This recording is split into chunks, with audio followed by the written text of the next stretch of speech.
Serviço Divino de Palavra, domingo 28 de março de 2021, Apóstolo Bonatti. Amados irmãos e irmãs, para este domingo de Ramos temos um texto que está escrito em Mateus, no capítulo 21, versículo 6, e que diz assim: E indo os discípulos e fazendo como Jesus lhes ordenara. Bem, amados, como já é costume, para os serviços divinos festivos, nosso apóstolo maior nos envia uma leitura bíblica, e para este domingo de Ramos também temos uma leitura bíblica, onde está em Zacarias, no capítulo 9, versículo 9, e Salmos, capítulo 118, versículos de 22 a 26, que será lido pelo nosso amado diácono Fábio. Por favor.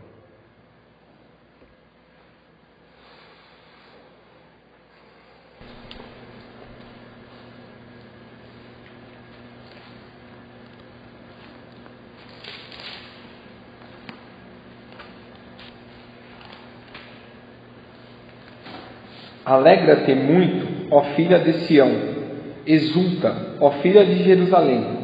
Vê, o teu rei virá a ti, justo e salvador, humilde, montado em jumento, num jumentinho, filho de jumenta.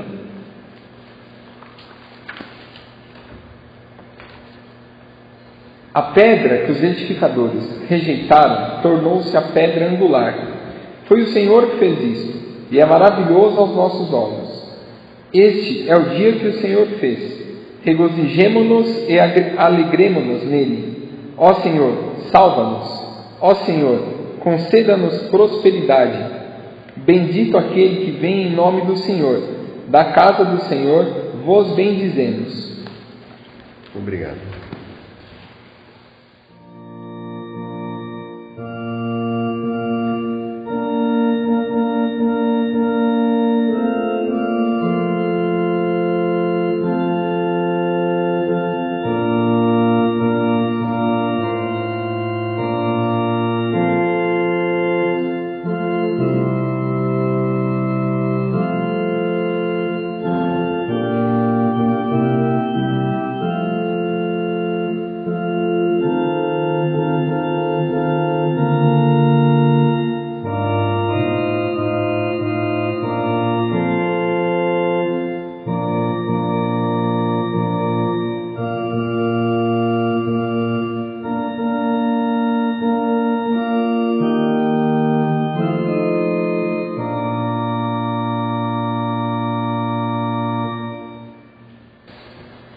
Amados irmãos e irmãs, estamos vivendo a paixão de Cristo e agora, a partir do dia de hoje, estamos entrando na Semana Santa, e hoje, como domingo de Ramos, deveríamos, se estivéssemos com as comunidades abertas, com o serviço divino presencial, deveríamos ter também confirmação de alguns jovens, e claro, não acontecerá por termos o serviço divino por transmissão, mas que os jovens possam ficar tranquilos, que o apóstolo de distrito já nos tem dado as orientações, que assim que abrirmos as comunidades, este será o primeiro evento que teremos em cada congregação.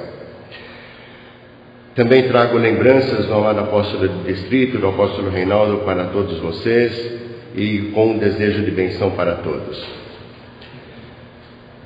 Amados irmãos e irmãs, este período que vivemos a paixão de Cristo, o período que vivemos a Semana Santa, e todos os acontecimentos do qual já temos conhecimento, são momentos que deveriam ficar dentro do nosso coração com muita ênfase, e nos lembrando e nos apercebendo de tudo aquilo que nosso Senhor Jesus Cristo fez por cada um de nós, para cada um de nós, para que pudéssemos, não por graça, ou não por merecimento, mas sim por graça, podemos um dia alcançarmos a eternidade junto a Deus, a comunhão eterna com Deus.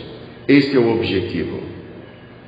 E aqui, né, no nosso serviço divino para hoje, esse capítulo 21, versículo 6, mas eu vou ler também o versículo 7 para que ele fique bem esclarecido.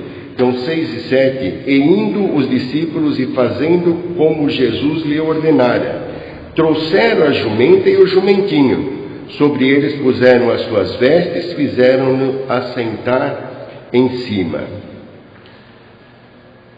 Isto condiz com aquilo que acabou de ler, que o amado diácono acabou de ler para nós em Zacarias, do profeta Zacarias, no capítulo 9, versículo 9, mostrando como é que Jesus deveria entrar em Jerusalém.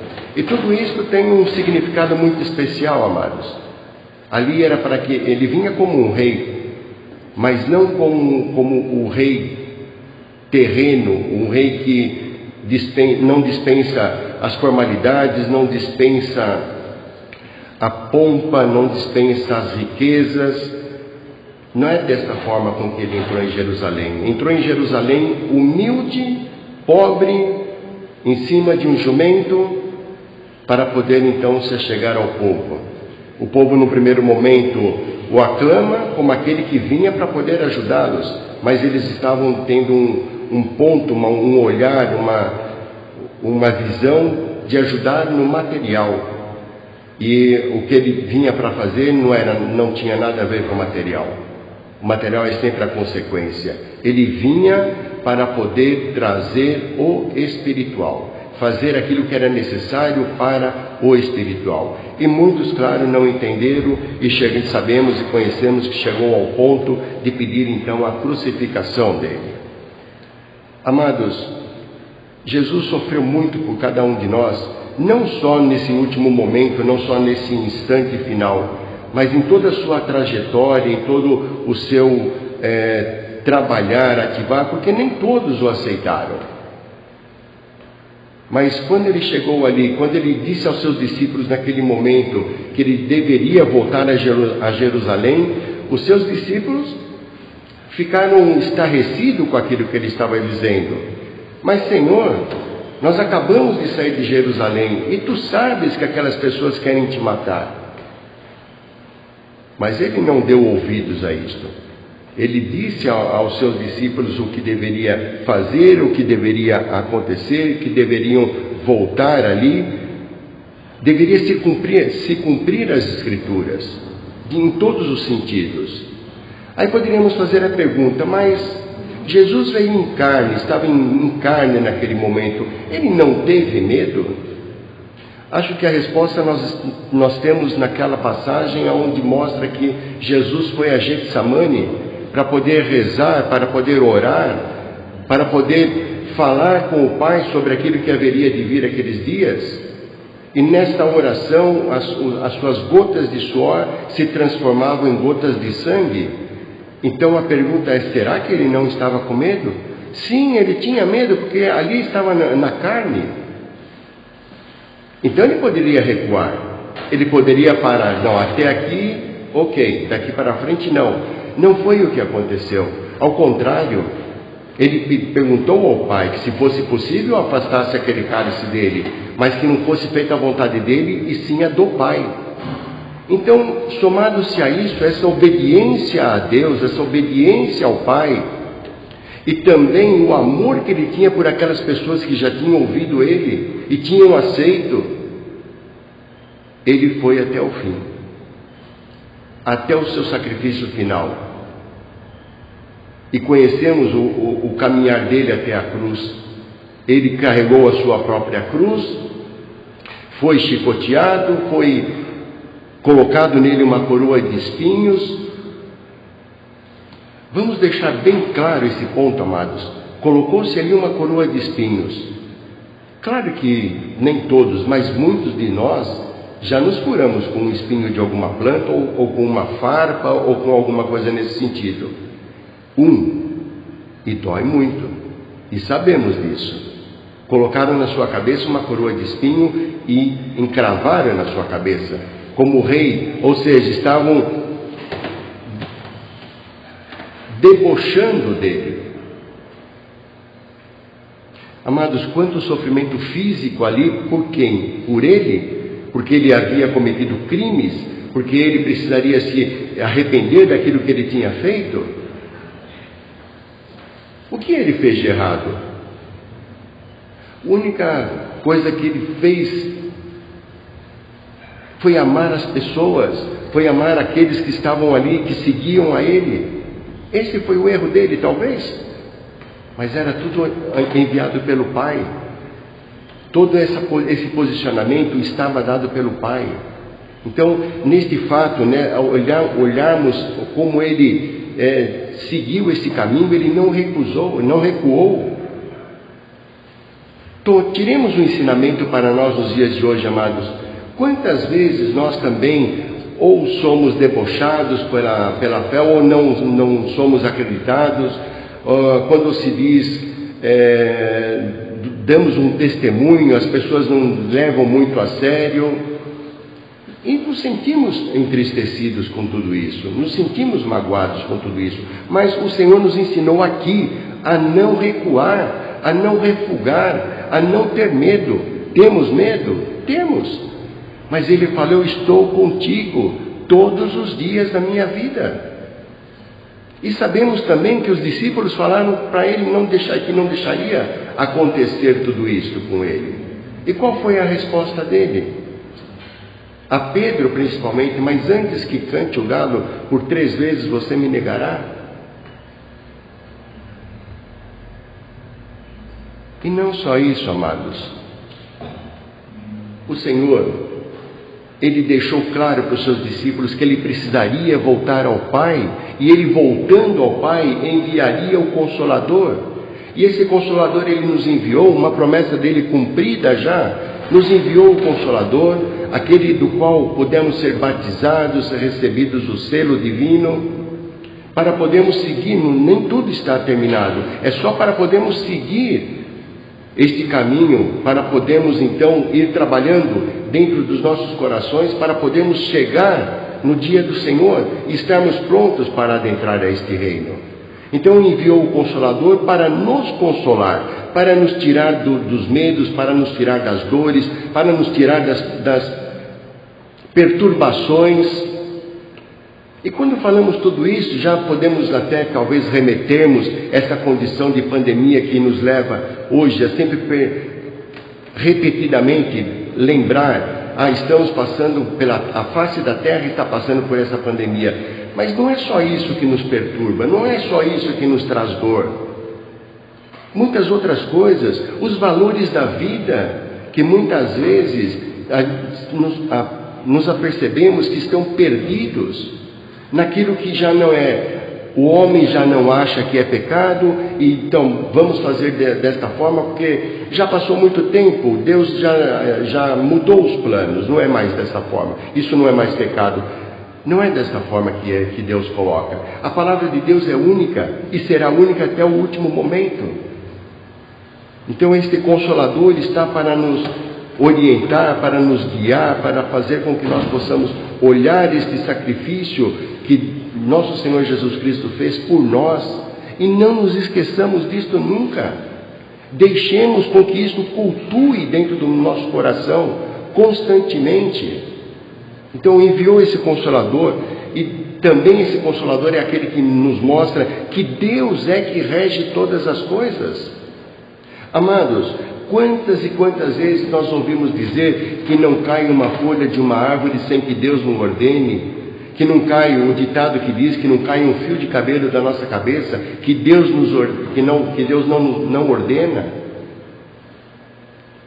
Quantas situações nós já passamos na nossa vida de dificuldade, mas ela se reverteu. Por quê? E nós olhamos para a frente e falamos: olha, tudo isto mudou porque Deus interviu. Reconhecemos o que Deus fez por nós. Então Deus está regendo tudo. E outro ponto: Deus não muda um único milímetro do seu plano de redenção e de salvação, para que nós não nos desviemos do caminho. Ele não muda.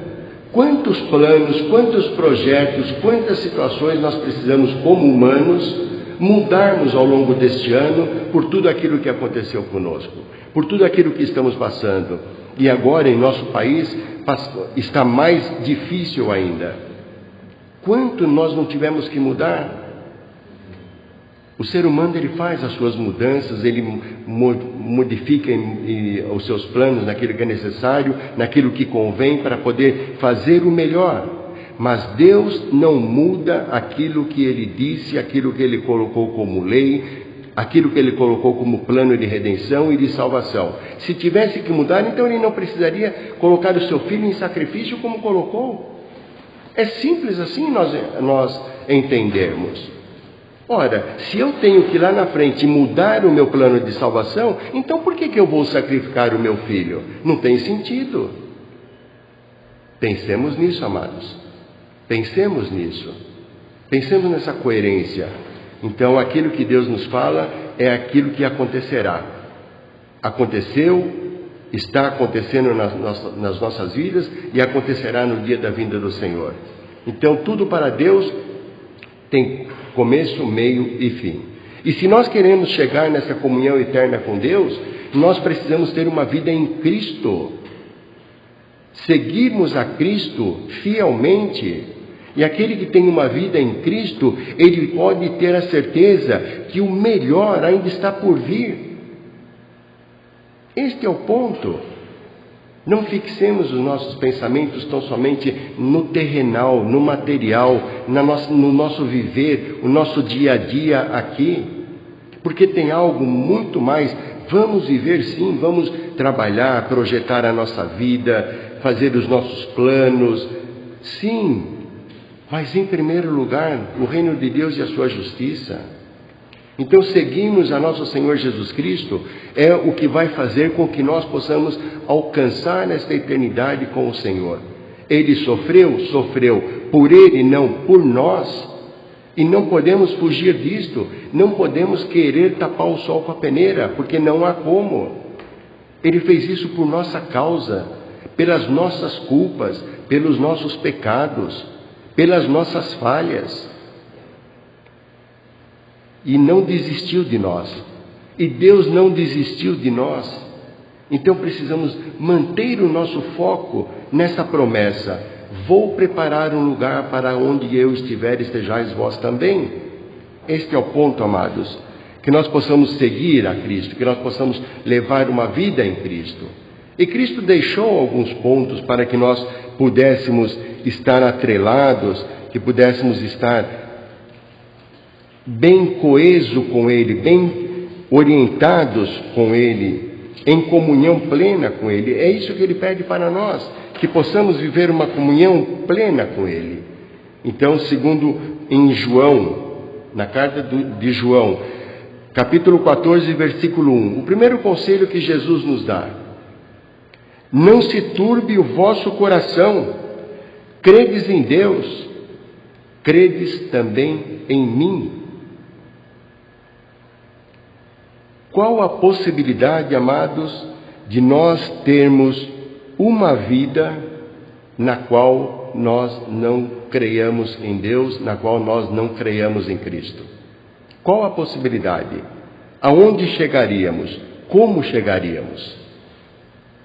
Estaríamos sós, estaríamos andando à deriva, não estaríamos seguros. Lamentavelmente, no século XXI, ainda há muitos que se diz ateu. Eu não creio em Deus.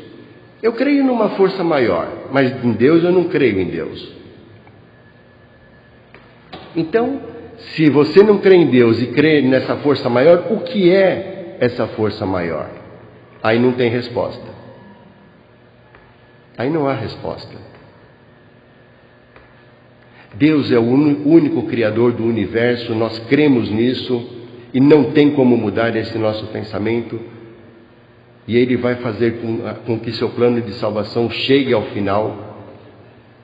Como já foi dito várias vezes, Ele não depende de nós para finalizar o seu plano de salvação. Nós é que dependemos dele, nós é que precisamos dos ensinamentos, nós que precisamos do alimento, nós que precisamos estar em comunhão com ele para podermos fazer parte deste deste dia da vinda do Senhor, do cumprimento da promessa.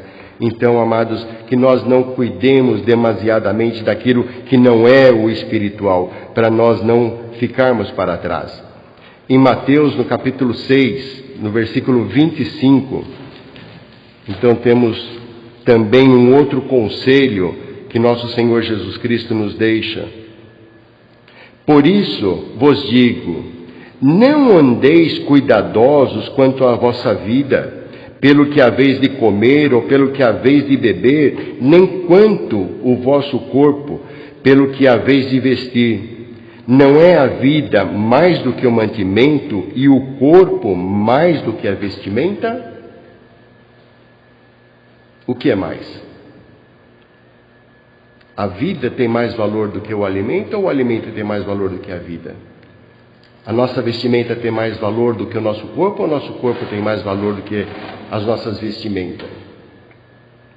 Se nós pensarmos um pouco em reis, os reis achavam que a vestimenta era tudo, tanto é que era tudo de ouro, coroa de ouro, aqueles mantos cheios de pedras preciosas, e no entanto, então nós não podemos nos deixar levar por este ponto, amados. E no versículo 32 e 33 fala assim: porque todas essas coisas os gentios procuraram. Todas essas coisas eles procuraram. De certo, vosso Pai Celestial bem sabe que necessitai de todas essas coisas. Será que Deus não sabe o que precisamos para viver? Será que Ele não sabe quais são as nossas lutas? Será que Ele não sabe aquilo que precisamos passar, vencer para poder seguir na vida? Sabe, com certeza sabe. Mas buscai primeiro o reino de Deus e a sua justiça, e todas essas coisas vos serão acrescentadas. É um outro conselho que nosso Senhor Jesus Cristo deixou. Então, o seguir Jesus Cristo é nós nos colocarmos nesses conselhos, amados. E também deixou mais um conselho. Ele deixou aos seus apóstolos, desde o primeiro tempo, a incumbência de ir e levar o seu evangelho, de levar os sacramentos. E isso é válido até os dias de hoje. E é o trabalho que se faz. Então, que nós possamos proclamar este evangelho, que nós possamos fazer ele chegar a todas as pessoas, a todos os povos. Muitas vezes ouvimos o testemunho contrário, não aquele testemunho que vem falar para nós: ah, mas eu já testemunhei tanto esta família, estas pessoas. E não adianta mais. Amados, nós temos relatos de pessoas que foram testemunhadas por anos a fio. E houve um momento, no momento de Deus, aceitou o testemunho. O que quero dizer com isto, amados? O semearmos o evangelho é a nossa parte. Se a semente vai germinar ou não, não é a nossa parte. E a colheita tão pouca. A colheita não é nossa, a colheita é de Deus. Então, vamos diminuir o trabalho, vamos fazer o que Deus nos pede. Aqui em Mateus capítulo 28, versículos 18 a 20, fala assim: e chegando-se Jesus falou-lhe dizendo: é-me dado todo o poder no céu e na terra. Portanto, ide, ensinai todas as nações, batizando-as em nome do Pai e do Filho e do Espírito Santo, ensinando-as a guardar todas as coisas que eu vos tenho mandado. E eis que eu estou convosco todos os dias até a consumação dos séculos. Amém. É o que está escrito aqui. São as tarefas, são os conselhos que nosso Senhor Jesus Cristo deixou. Amados, domingo de Ramos, os discípulos ouviram a ordem que Jesus deixou e foram cumprir com a ordem e foram atrás do jumentinho. Esta ordem foi dada por Jesus, mas profetizada há quantos anos antes? Por Zacarias. Então, amados, que nós possamos pensar em tudo isso que Deus tem feito por nós desde sempre. Não há uma data, desde sempre. E não nos abandona, e não desiste de nós. Não queremos desistir do caminho, não queremos refugar, queremos pedir força a Deus, como nosso Senhor Jesus Cristo nos deixou de exemplo. Peçamos forças a Deus, para que Ele possa fazer com que tudo aconteça ao seu tempo e que nós não desanimemos e que nós tenhamos força para podermos chegar no dia do Senhor. Amém.